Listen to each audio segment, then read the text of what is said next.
Garage episode.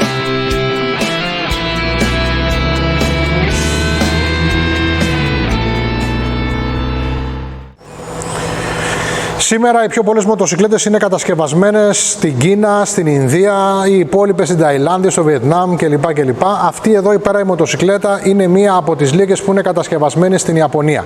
Δεν έχει να κάνει με την ποιότητα, το που είναι κατασκευασμένο κάτι. Έχουμε φάει μεγάλες φόλες από την Ιαπωνία, έχουμε φάει καταπληκτικά μηχανάκια από την Κίνα και μεγάλες φόλες επίσης. Γενικά όλα έχουν τα fail και τα καλά τους. Σε αυτή την περίπτωση όμως, για κυκλοπαιδικούς λόγους, αναφέρουμε ότι αυτή η μοτοσυκλέτα είναι κατασκευασμένη στην Ιαπωνία. Όπου και να ήταν όμως κατασκευασμένη αυτή η μοτοσυκλέτα, όποιος και να μου έδινε αυτή τη μοτοσυκλέτα, θα ήμουν ιδιαίτερα ευτυχής. Στις βολτίτσες που έκανα εδώ απ' έξω, τη χάρηκα ιδιαίτερα πάρα πολύ και έτσι θα προσπαθήσω να κρατηθώ έτσι λίγο εγκρατής και να σας την περιγράψω.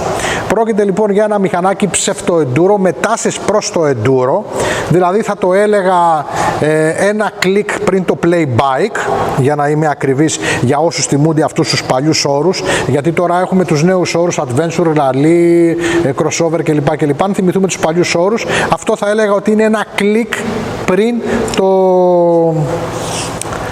το play bike. Δεν είναι καθαρό έμμο, πριν το play bike. Λοιπόν, είναι μια μοτοσυκλέτα που εκ των πραγμάτων, αφού είναι ένα κλικ πριν το play bike, δεν είναι πολύ βολική. Είναι σκληρή μοτοσυκλέτα, με σκληρές αναρτήσεις, μαζεμένη και πολύ ελαφριά. Και όταν λέω πολύ ελαφριά, για τα σημερινά δεδομένα, με τους καταλύτες, με τα Euro 5, με τα traction control, με τα ABS κλπ, με τα υγρά της, ζυγίζει 151 κιλά.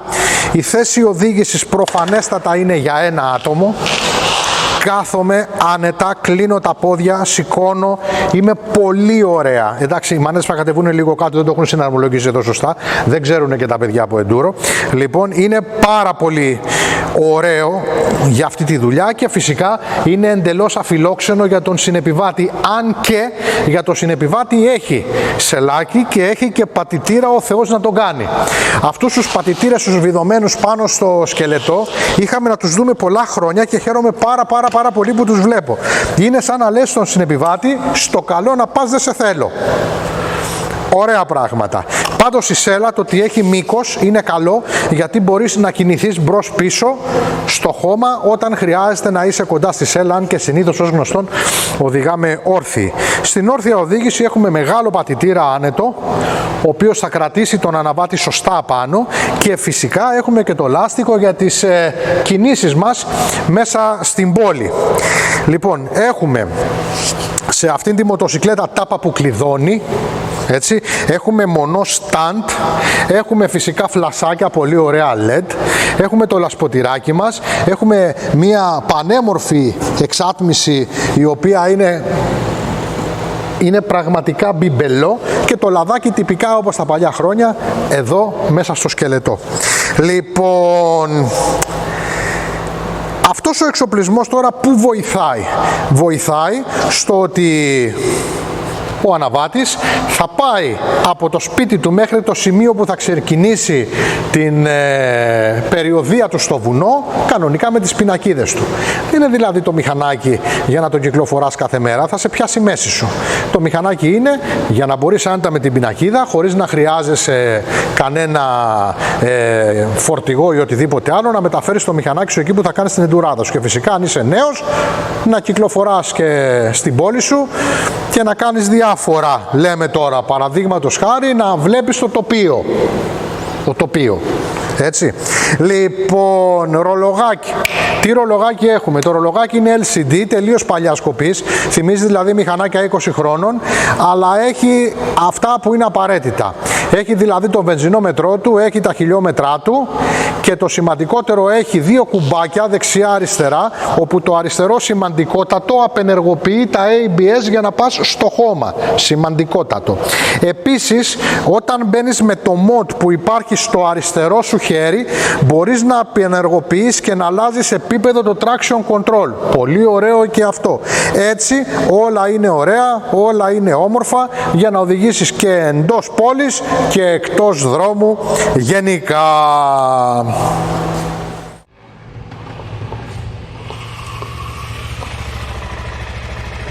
ευχάριστο, χαριτωμένο, ευέξαπτο και καλλιτεχνικό. Θα έλεγα ότι τοποθετεί ένα χαμόγελο στο πρόσωπό σου. Βέβαια, είναι κάτι του πόνου, δεν μπορούμε να το πάμε εκεί που πρέπει, αλλά πιστεύω ότι όταν θα μπορούμε να το πάμε εκεί που πρέπει, θα το διασκεδάσουμε ιδιαίτερα, θα έλεγα. Σε επίπεδο κινητήρα τώρα, έχουμε ένα τετράχρονο κινητήρα, μονοκύλινδρο φυσικά, με 2 κεντροφόρους επικεφαλής, 398 κυβικών, ο οποίος έχει την δυναμική των 38 αλόγων στις 8.000 στροφές και τα 37 NM στις 6.500 στροφές, πράγμα το οποίο σημαίνει ότι δίνει αρκετά, έχει ακόμα δρόμο το μοτέρ να δώσει. Έτσι, τα 37 NM συγκριτικά με τα 38 άλογα είναι πολύ ψηλά, έχει το μοτέρ να δώσει. Και αν υποθέσουμε τώρα εδώ πέρα ότι έχουμε όλο αυτό το πράγμα εδώ, τον καταλύτη, το και τα φίλτρα και όλα αυτά, καταλαβαίνετε ότι το μοτέρ αυτό έχει να δώσει, έτσι.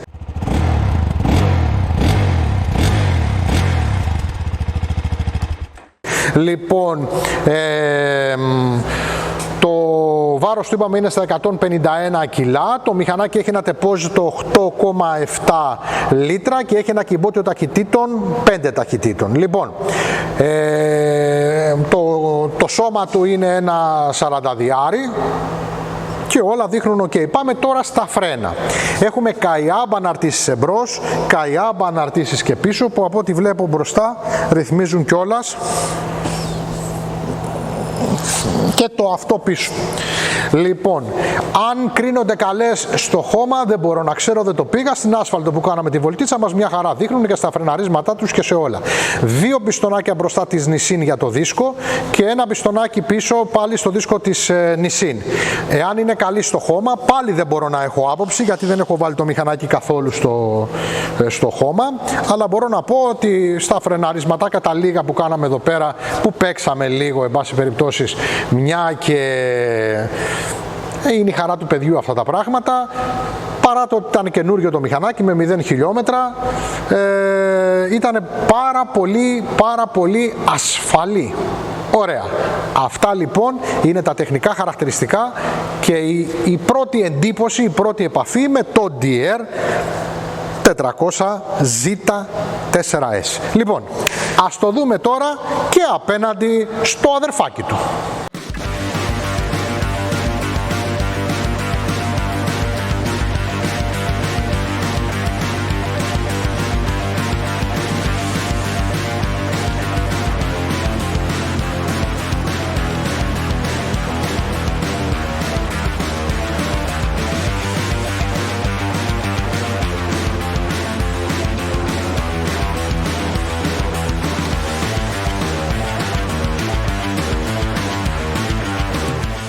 Αυτό λοιπόν είναι το Motard, διαφορετικό μηχανάκι για διαφορετική χρήση.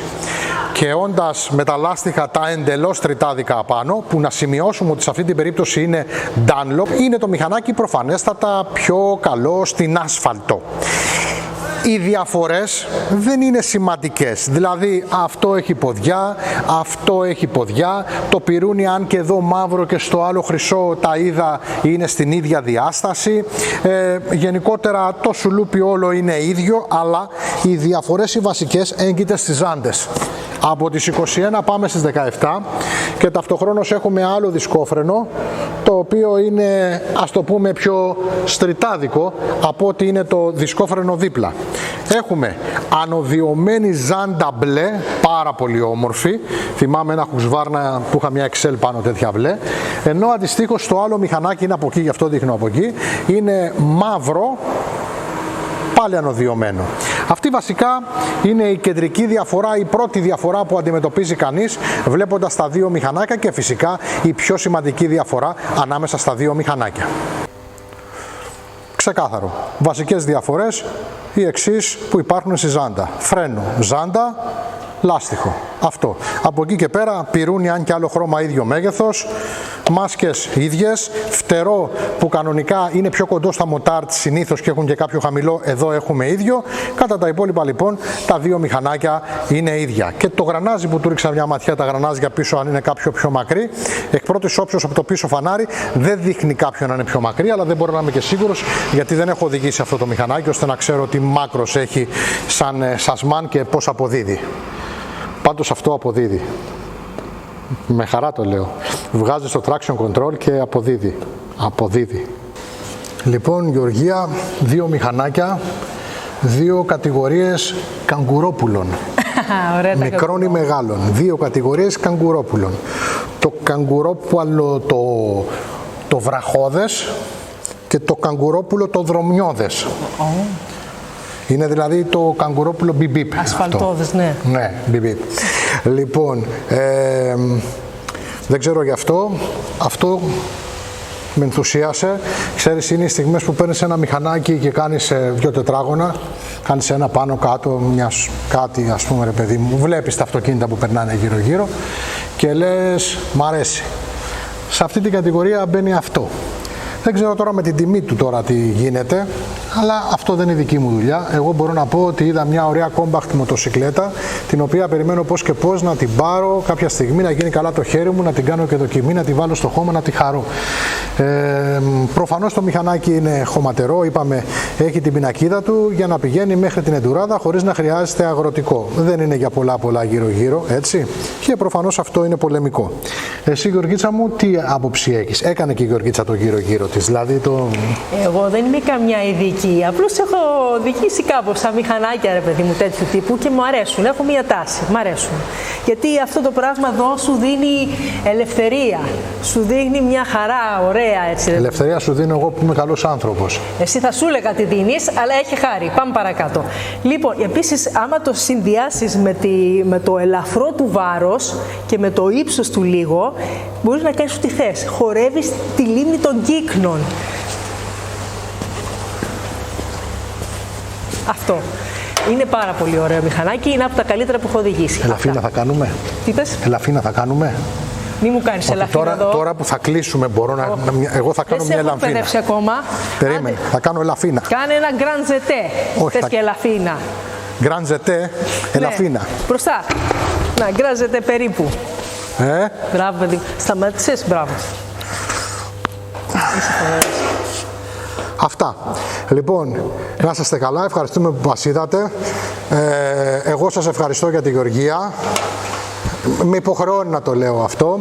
Ήταν τα κόκκινα φεγγάρια. Σ' άλλο ένα γκάρας episode, που είμαστε κυριολεκτικά γκάρας αυτή τη στιγμή. Κανονικό. Ευχαριστούμε που μας είδατε.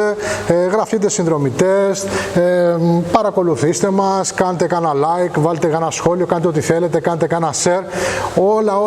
Όλα είναι καλά. Σας ευχαριστούμε πάρα πολύ που μας είδατε. Να είστε καλά και θα τα αφήσω στη Γεωργία τώρα, γιατί άμα δεν την αφήσω να κλείσει το βίντεο θα μου βάλει χέρι μετά και δεν θέλω.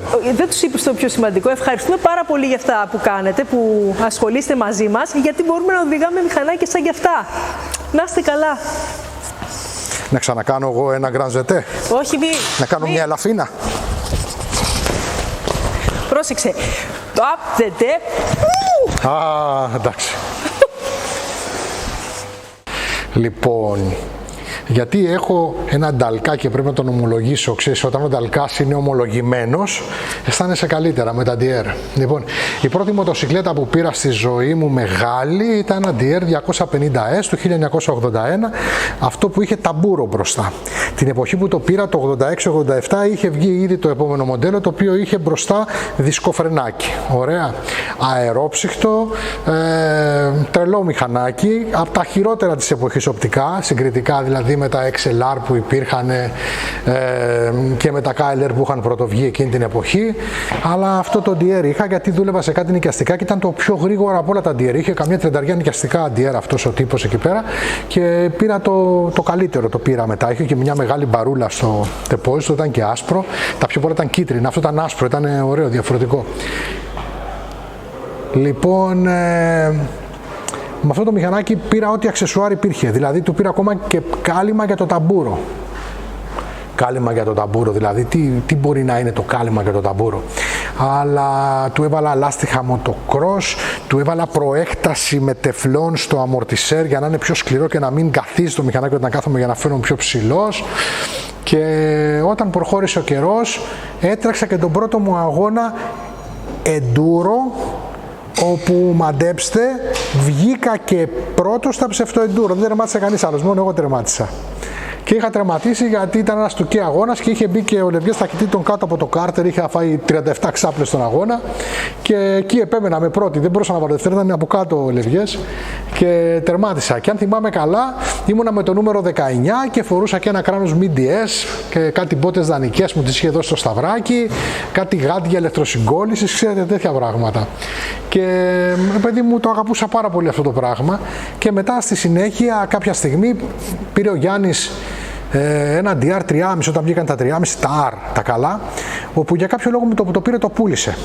Ο Γιάννης, τον έχετε δει στο Garage Episode από το Teneretto 700, έχει το Teneretto τώρα ο φίλος μου Γιάννης. Και του λέω, Γιάννη, θα μου το δώσεις, το παίρνω το μηχανάκι, το αγοράζω. Του είχε βάλει White Power ελαττήρια μπρος πίσω, στο DR το 350 το R τώρα, έτσι, ολοκένουργιο μοντέλο. Πήρα και εγώ και έβαλα Technocell, σέλα Technocell αυτοκόλλητα, Σέμπριτσε, εξάτμιση. Φοβερό καταπληκτικό μηχανάκι και γυροβολούσα στην Αθήνα, τότε που έμενα στην Αθήνα, πάνω κάτω, πήγαινα και έτρεχα και κανένα αγώνα enduro. Βέβαια εκεί στην Αθήνα δεν ήταν όπως στην Κρήτη που έμπαινα, λανσαριζόμουν και ήταν ο ανταγωνισμός πιο μεγάλος, δεν λανσαριζόμουν σε κάποια θέση. Και δεν ξέρω, ήμουνα πάρα πολύ ευτυχισμένος. Είχε μόνο ένα δομετράκι μπροστά.